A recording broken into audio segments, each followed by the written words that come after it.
Les choses se sont faites comme si c'était une évidence à un moment donné, mais bon, c'est jamais une évidence comme ça en réalité. Le mot « évidence », c'est peut-être pas le bon mot, mais c'est instinctif. Sylvie et Roland ont été confrontés à la maladie à des âges totalement différents. Lorsque sa mère est mise sous dialyse pour la première fois, Sylvie a tout juste 11 ans. Roland, lui, découvre la maladie alors qu'il prend sa retraite, lorsque les fonctions rénales de sa femme Isabelle se dégradent soudainement. Malgré des trajectoires différentes, tous les deux ont fait le choix de donner un rein. Mais vouloir ne suffit pas. C'est ce qu'ils vont réaliser au cours du bilan donneur, la procédure qui permet de valider la possibilité d'une greffe. Aux côtés du docteur Marie Matignon, la néphrologue qui a assuré leur suivi, ils reviennent sur ce parcours. Vous écoutez le 2e épisode de Donner de son vivant, un podcast proposé par le service de néphrologie-transplantation de l'hôpital Henri Mondor, avec le soutien de l'Agence régionale de santé Île-de-France. Vous savez qu'Isabelle avait une polykystose. Et à un moment donné, le néphrologue qui suit Isabelle a commencé à être alarmiste. Et on s'est dit, il va falloir penser à la greffe. Et devant le docteur Matignon, là, ça a été spontané. J'ai dit, mais oui, moi, je suis tout à fait partant. Moi, pour raconter comment j'en suis arrivée à donner, je suis obligée de partir depuis le tout début, depuis les années 1900. 1998, ma mère, elle est dialysée. J'ai 11 ans, donc j'ai la voix qui commence à trembler déjà. Ma mère, elle est greffée en 2002 d'un donneur décédé. En 2002, du coup, j'ai 15 ans. Et là, la vie reprend parce que elle reprend le travail, elle reprend les voyages. Et puis même physiquement, ça se voit qu'elle va mieux. Et en 2023, là, on comprend, parce qu'elle ne nous le dit pas, on comprend que ça arrive là. On arrive sur la fin d'eux. Donc en mai, le médecin programme donc repartir sous dialyse à partir du mois d'août.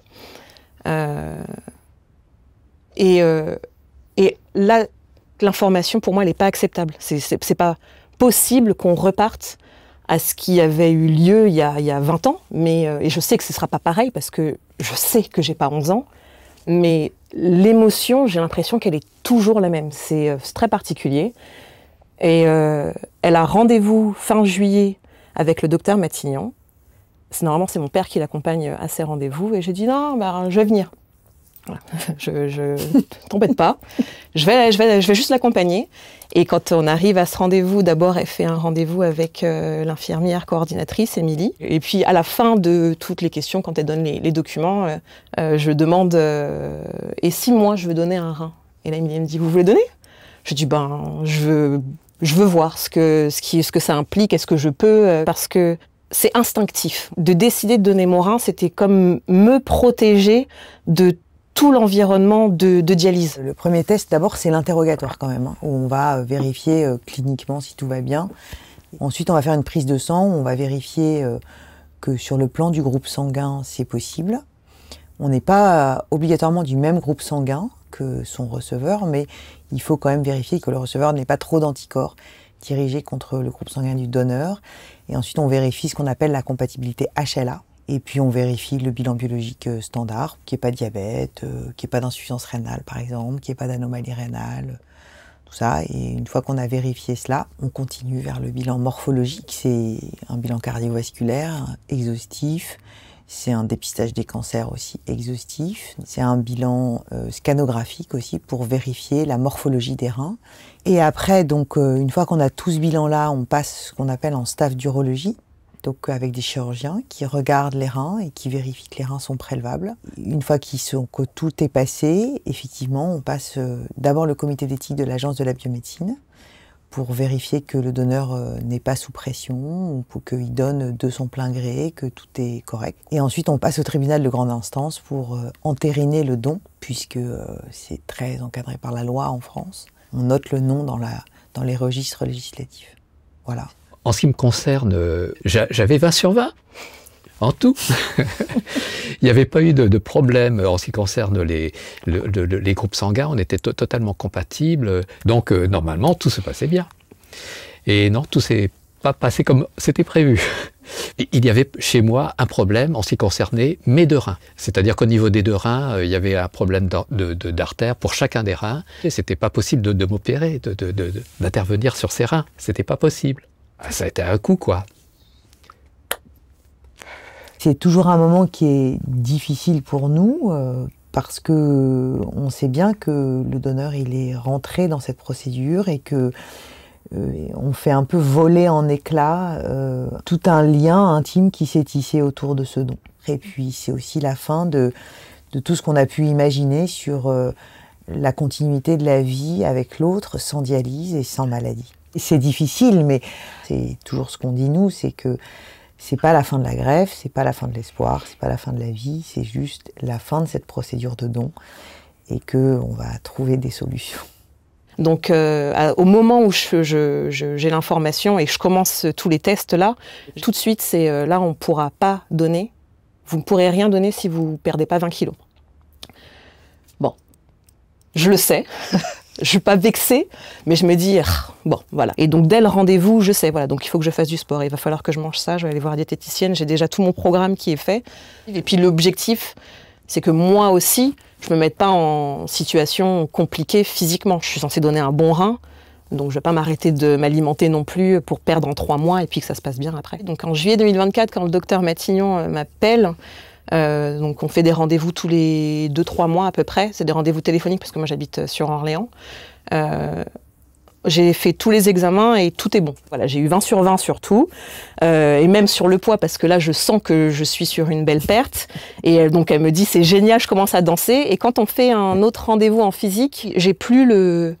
À tout moment on peut me dire non parce que il n'y a plus que des oui. Après il y a le tribunal, je vois pas pourquoi il me dirait non non plus. L'agence de biomédecine qui va reprendre tout ce qui a déjà été vu par l'ensemble de l'équipe qui m'a déjà dit oui, donc il n'y a pas de raison qu'elle me dise non. Et il y a le rendez-vous avec la psy aussi qui va bien se passer parce que je vois à peu près les questions qu'elle va me poser et je sais ce que je vais répondre. Je me suis préparée de toute façon, donc, parce que mon objectif c'est d'avoir 20 sur 20 encore. La psychologue ne me dit pas non non plus, mais elle me pose une question que je n'avais pas prévue. Elle me dit et comment est-ce que vous pensez réagir si la greffe ne prend pas? Et j'ai commencé à rire nerveusement parce que je me suis dit, bah non, ça n'avait pas de sens d'avoir fait tout ça pour que... Non, je voulais pas l'entendre et c'est à ce moment-là où j'ai été complètement perturbée dans tout ce fil, dans toute cette projection. En plus, elle ne m'a pas dit non, à aucun moment on m'a dit non, mais je me suis imaginé le non-fonctionnement et je me dis, mais là, en plus, il faut que je réponde, mais j'ai pas de réponse.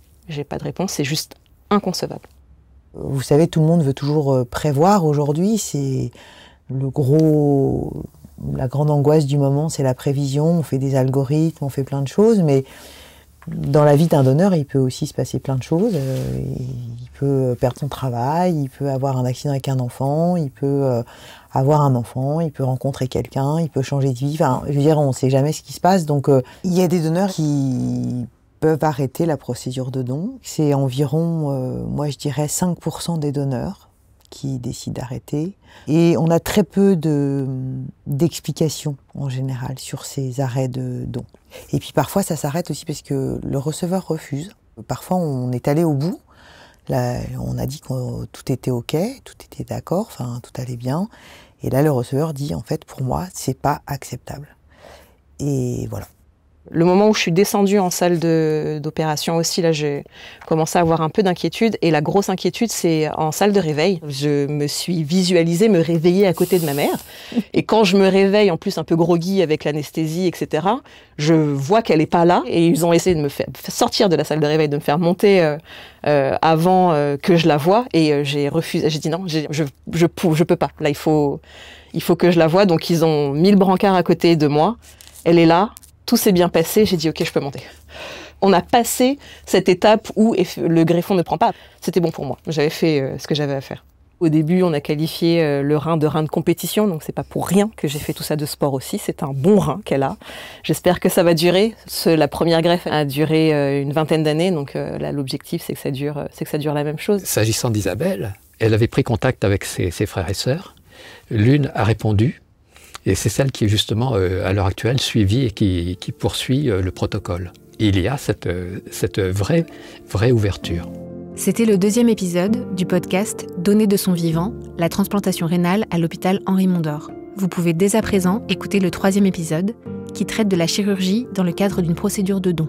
Ce podcast a été proposé par le service de néphrologie-transplantation de l'hôpital Henri Mondor APHP et réalisé avec le soutien de l'Agence régionale de santé Île-de-France. Un grand merci à Sylvie, à Roland et au docteur Marie Matignon pour leur participation à ce projet.